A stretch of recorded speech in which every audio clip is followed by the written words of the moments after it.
Hi, I'm Matt, and we're looking at some more paranormally type things. Who knows with this show? You know which show I'm talking about. The proof is out there. Let's have a look. It's high noon on January 16, 1958. The Brazilian naval training ship Almirante Saldanha is preparing to depart Trindade Island, Brazil. According to author and historian Amy Title, you'd be hard-pressed to find a more esteemed group of men in passage to spot a UFO. On board the Trindade. I've heard of that. Famous for something else, and I'm not sure what. ship are a number of sailors and also scientists who are going out on an international scientific mission. As the crew members gather on deck before leaving, their attention is all diverted to this thing flying nearby in the sky. The crew immediately summons their esteemed photographer Almiro Barrouna. These names are brilliant, absolutely brilliant. He captures a series of images that would become UFO legend. A dark gray aerial object looks to be flying over the distant mountain. Zooming in reveals what appears to be a saucer-shaped object with a ring around its center, almost resembling the planet Saturn. Barrouna claimed. Ah, that's quite new for the proof is out there. A little bit of new technology going in. It's amazing though, in the 1940s and 50s where you saw predominantly where this traditional flying saucer shapes were. And since then it's always been like triangles or orbs now. Wonder why. The UFO approached the island, flew behind a mountain peak, and then turned. Skywatcher, by the way, sorry for pausing so early on. But Skywatcher have got a list of what they call classes, and it's got like Tic Tac, the jellyfish, so it's got like a list of all these different types of shapes of UAP. The one that's not in there, flying saucer. Turned back around the way it came. The crew all saw the object glowing before it turned towards Wished Peak, then it turned sharply northwest and disappeared from view. The entire encounter lasted just 20 seconds. Immediately, Barrouna's photos became an international sensation. While some were skeptical of the photographs, their authenticity was seemingly bolstered by multiple investigations. The photographs were studied by the Brazilian Navy's Aerial Reconnaissance Laboratory, as well as the Aerophotogrammetric Lab of Cruzeiro do Sul. They were. I love these names. They sound so spectacular. Like Puss in Boots with a sword should be stood there. I don't know. But everyone's thinking, what's he on today? Be authentic, taken of a real event, backed up by the eyewitness testimony of military experts and personnel. They were even confirmed by the Brazilian president at the time. In the years since, however, new details revealed about the incident have drawn skepticism to the once bona fide evidence. Barrouna held the negatives away from the Brazilian Navy for 2 days before surrendering them. He had even cut some of the photographs off of the end of the film roll. It's unclear whether he tampered with the negatives before handing them over, or whether there was something else on the film he didn't want seen. That is quite interesting. Wonder what the story is behind that. And in August of 2010, a Brazilian TV show claimed he was known to have created hoaxed photographs before. Both in spite of and because of the controversy, the incident continues to be one of Brazil's most famous UFO encounters. And Yeah. Chain of custody, though, for the photographs. It's not a good look, is it? It cuts straight away. If you're cutting segments out, that's editing. I know it's like 1950s editing, but it is editing. And that way you go, I'm not sure I can trust it. that's saying something. The Brazilian UFO archive spans 60 years and has more than 700 documented and researched UFO cases. And of all of them, this is one of the For a minute, I thought they were like giant cigars. most legendary cases in all of Brazil's history. Brazilian newspapers ended up printing Barrouna's photographs. He took 6 pictures in total, but the alleged saucer only appeared in 4 of them, supposedly because he was bumped by sailors during the excitement of the event. Something tells me our expert. To be fair, that's plausible. If you're a photographer and you want to like give over your photographs, If you took a couple of shit ones in there where it's like of the sky, it's not even got the objects in, I suppose you'd go, well, they don't need to see that, that, and that, and that, so you would cut them out. I mean, that's a plausible explanation. Experts are just as hyped up to analyze this case. What can you do with 50-year-old evidence, though?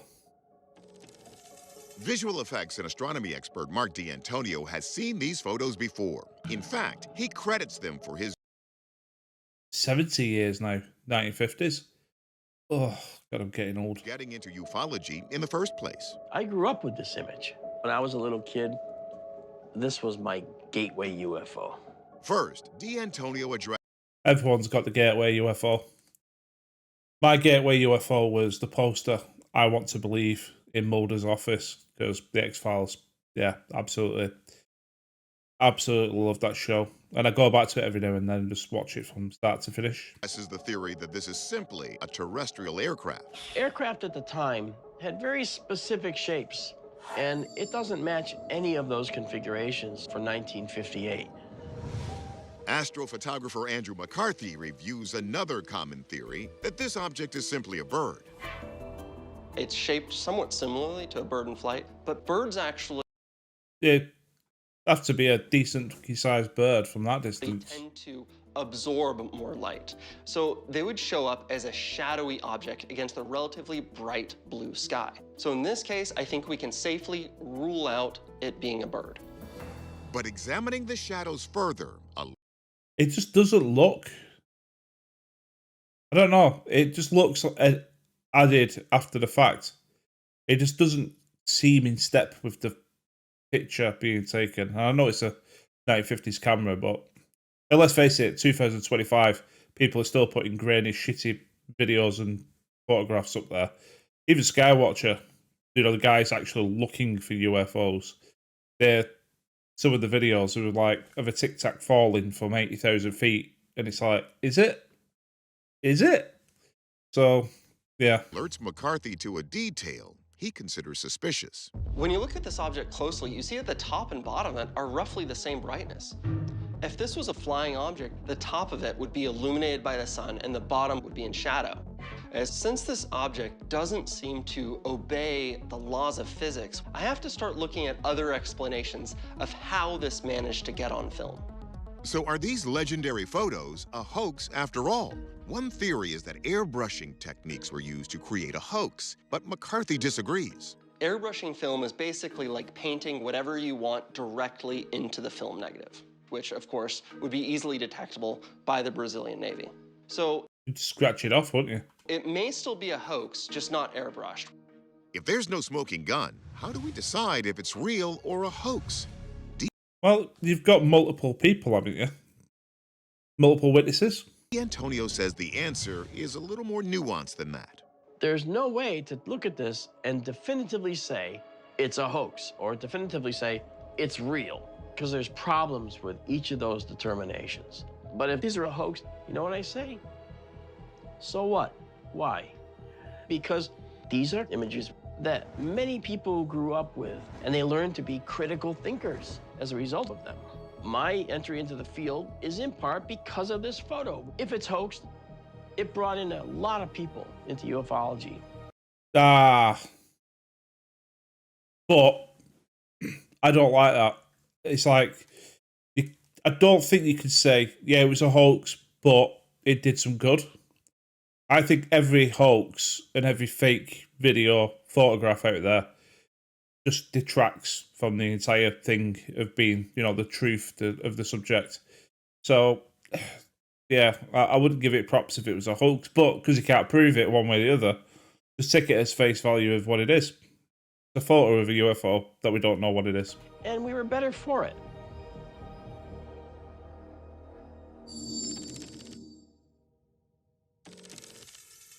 Our verdict? For now, this remains a genuine UFO. All we really know is that a group of scientists claim to have seen a glowing object in the sky at the same time. We don't think the negatives were airbrushed, but we still can't explain the anomalous light and shadow. This flying object could be real, it could be fake, but... Yeah, but if it's a glowing object, it's creating its own light source then, isn't it? which means it's not going to have a shadow underneath because it was glowing. Until we learn more, it remains unidentified. July 2015. Hector Garcia is hanging out in his neighborhood in Philadelphia, Pennsylvania. He is enjoying the summer weather when he suddenly notices something bizarre floating in the sky above him. Loafers with no socks is a thing of, I don't know, modern men these days. Got pants that come halfway up your ankles with loafers. It's a cloud with lights in it, moving weird. Is it?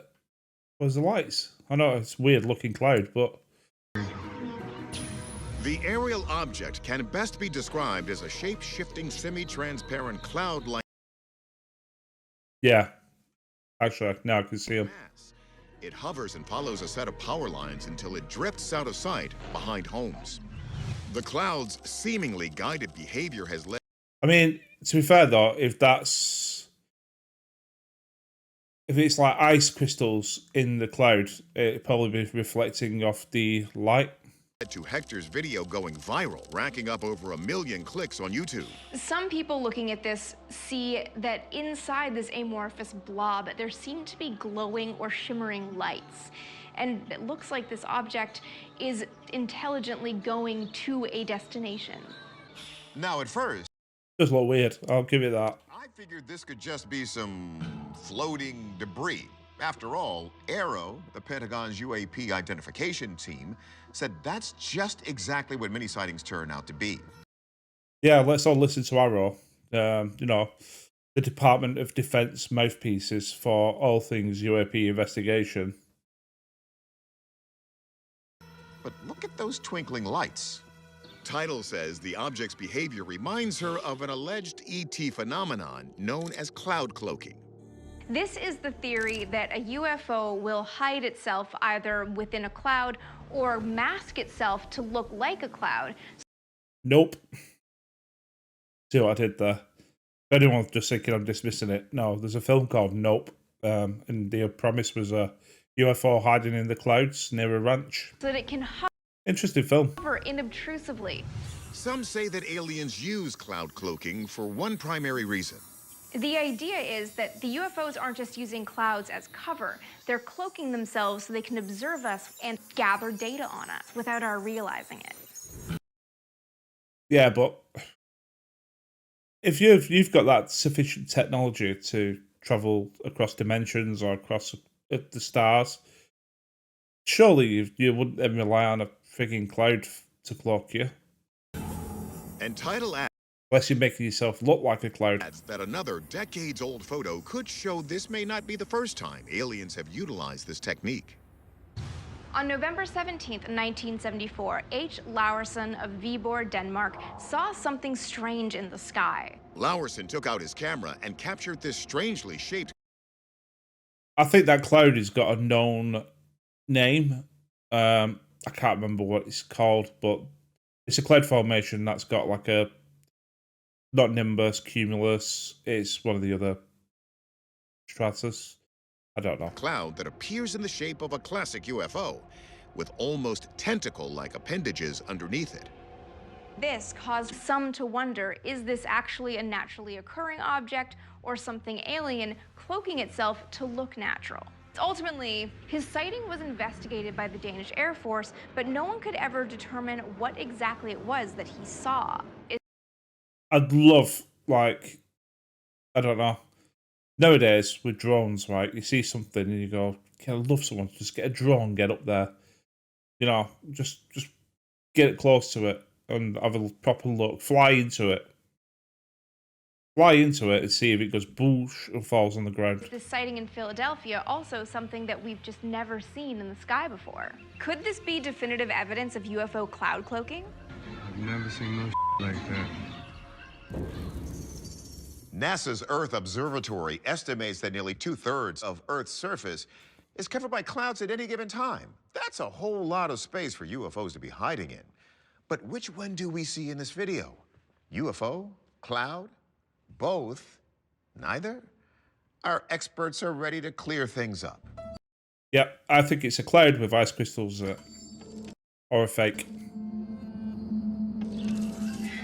To begin, could this incident have simply been faked? Physicist Matthew Shadagas thinks the answer is not in what we see, but what we hear. The eyewitness seemed pretty surprised and natural to me. It's a cloud with lights in it.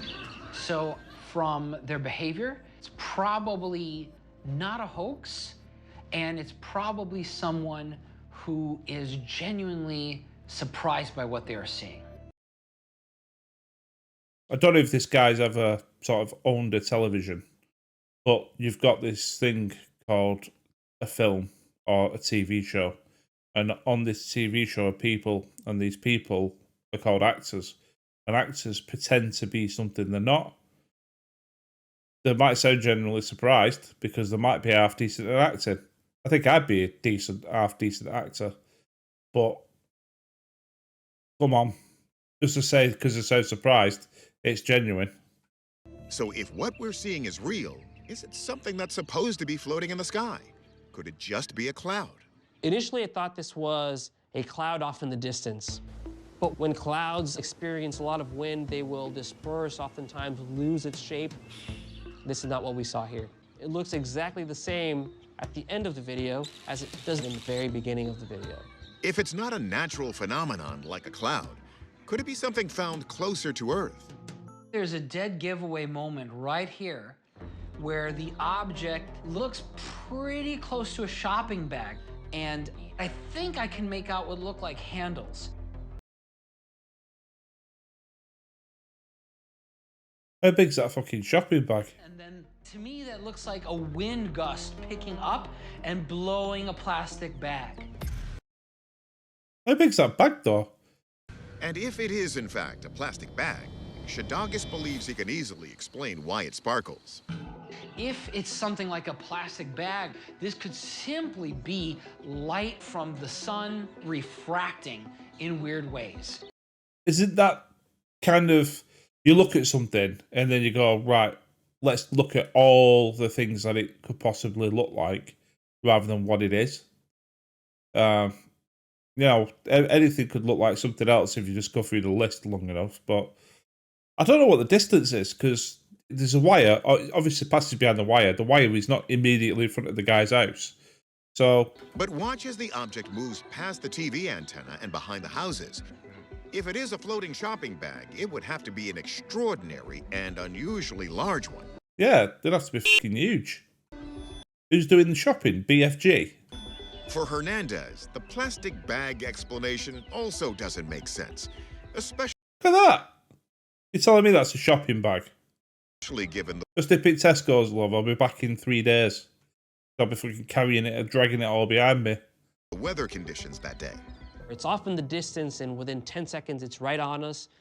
So it might be moving at over 50 miles an hour, but the winds this specific day were fairly light. They were 5 to 10 miles an hour. It's a clear day, high pressure over the region. It just doesn't make sense with what we're looking at here.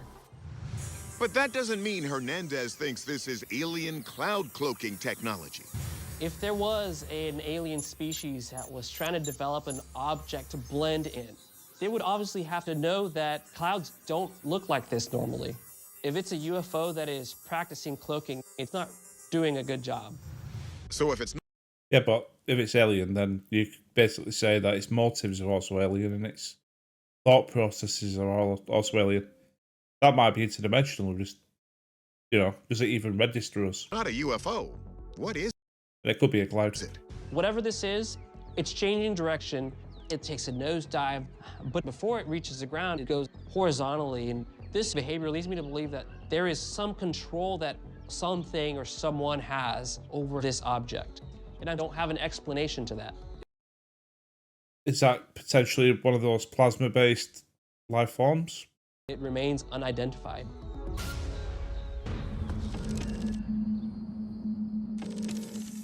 Our verdict? This is a genuine UFO, though not necessarily the extraterrestrial kind. This object doesn't move like a cloud, and we're not exactly sure what it's made of or how it's staying aloft. This feels like one of those cases where you will need to step up and help us out. So if you know anything about this incident, please reach out. It's definitely not a pissing shopping bag. I mean, a shopping bag. Come on. I think sometimes they just look for something and go, yeah, but we don't think it's that. Oh, is it such a thing? No, it's not that. Interesting. Interesting. I mean, it did look weird. It did look a bit sparkly. It's just a shame because it's like there's no other corroborating video at the same time. I just love where 50 people outside film the same thing, and then you got 50 eyewitnesses doing interviews and go, that's what it is. And it's hard to then come back and go, yeah, it's just this or it's just that. Anyway, interesting one as always. I look forward to more as always, and I will see you on the next time, on the next one. As always, yeah, you take care. See ya.